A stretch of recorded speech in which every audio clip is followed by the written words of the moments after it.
प्यारे दोस्तों, आप ये तो जानते हैं कि तुम्हारे पाक की ये सूरतें हैं।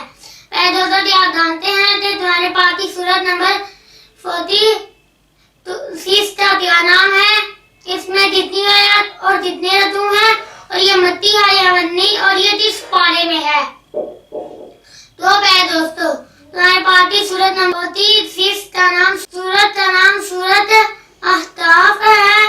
इसमें 35 आयात हैं और 4 रकू हैं, और ये मत्ती सूरत है, और ये पारा नंबर 26 में है। उम्मीद है आपको ये मालूमात जरूर अच्छी लगी होगी। अगर इसी तरह की मालूमाती वीडियो हासिल करना चाहते हैं तो मेरा चैनल साथी टीवी को सब्सक्राइब करना मत भूलिएगा, ताकि आपको मेरी आने वाली वीडियो मिल सके।